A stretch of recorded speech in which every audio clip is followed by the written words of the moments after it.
في قصص كتير بنسمعها أوقات بنحس إنها خيال، لكن لما تعرف إنها حصلت بجد بيبقى في حاجة جواك كده بتتغير. النهارده جاي لكم بقصة هزت عرش قرية صغيرة في مصر، قصة الطفل اللي الناس سموه بالمعجزة. طب ما المعجزة دي حاجة حلوة، بس عاوز أقولك إن المعجزة دي كانت حاجة مرعبة ليهم أكتر ما كانت حاجة تفرحهم. حبايب قلبي عاملين ايه؟ يا رب تكونوا بخير. عايزك بس اهم حاجه دلوقتي تقوم تجيب السناكس او الدرينك بتاعك وتقعد في مكان هادي بعيدا عن اي دوشه عشان تستمتع بتفاصيل القصه. ويا سلام بقى لو لبست الايربودز او الهاند فري بتاعتك، حرفيا كده انت هتبقى في عالم تاني كده خالص. لو انت مش فاضي دلوقتي ممكن تعمل داونلود للفيديو او تعمل له سيف وتسمعه في اي وقت انت فاضي فيه. ولو ما كنتش مشترك معانا في القناه اعمل سبسكرايب وفعل الجرس عشان يوصل لك كل جديد انا بنزله. ويلا بينا نصلي على النبي عليه افضل الصلاه وازكى السلام وندخل في تفاصيل قصتنا.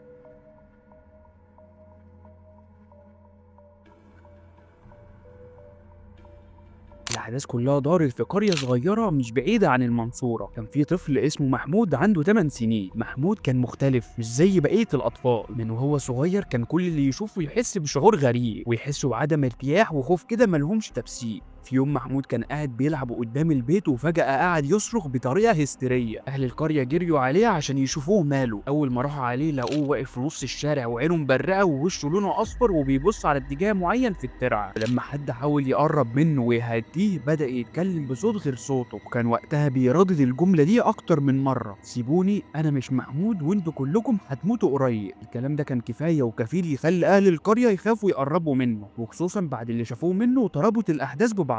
بس أهله كانوا مفكرين إن ده شوية توتر وحالة نفسية وهيروح لحاله ومركزوش معاه. ومن بعد اللي حصل محمود قعد يعمل حاجات غريبة في البيت. كل ليلة الساعة 3 الفجر كان يقعد يتكلم مع حد مش موجود. أمه كانت بتسمعه بيقول حاجات غريبة زي حاضر وأنا حامل اللي قلت لي عليه. في يوم أبوه لقاه قاعد في أوضة الضيوف بينه وبين الحيطة شمعة مولعة، وكان قاعد بيرسم حاجة غريبة على الحيطة. لما قرب منه وبص على الرسمة لقاها شكل عين كبيرة وحواليها رموز مش مفهومة. أبوه حاول يضربه عشان يخوفه، لكن محمود بص له بصة غريبة وقال له لو قربت مني هتموت زي اللي قبلك. وفعلا بعدها بيومين بالظبط أبوه وقع في الترعة وهو مروح من الغيط. وأهل القرية كلهم والغواصين فضلوا يدوروا على جثته يومين لحد ما لقوه متكتف بحبال ومربوط فيه حجر. القرية كلها بدأت تخاف من محمود، وفعلا كان كل مرة حد يقرب منه فيها كان لازم يحصل له حاجة. وواحدة من الجيران الست أم حسين قالت لأمه ابنك فيه حاجة غلط، وأكيد ده لابسه جن وده مش بني آدم طبيعي. في ليلة من الليالي البيت كله صحي على صوت صريخ محمود، ولما أمه دخلت عليه الأوضة لقيته متعلق في الهواء وراسه لتحت وعينه كلها بيضة، وكان بيقول بصوت عالي هيجي يوم وهتاخدكم كلكم. الشيخ جلال شيخ الجامع قرر يزور البيت. لما دخل وشاف محمود من تصرفاته وقال الولد ده مش لوحده، هو مربوط بكائن تاني ولازم نعمل له جلسات قرآن. ووقت الجلسة محمود كان بيصرخ وبيجيله تشنجات وبيقول حاجات غريبة مش مفهومة، كلام كده كان بيطلع منه زي لغة الجن. وبعد لحظة هدوء غريبة محمود بص للشيخ وقال له لو فضلت هنا مش هتشوف الشمس تاني. وفعلا الشيخ مات بعدها بأسبوع وهو راجع من المسجد في حادثة غريبة. ومن بعد اللي حصل أهل محمود قرروا يسيبوا القرية ويختفوا تماما، ولحد النهاردة محدش يعرف محمود أو عيلته راحوا فين. بس سكان القرية بيقولوا إنهم كل فترة وخاصة الساعة 3 بالليل بيشوفوا طفل صغير ماشي على الترعة، بيسمعوه بصوت عالي بيقول لسه دوركم ما جاش.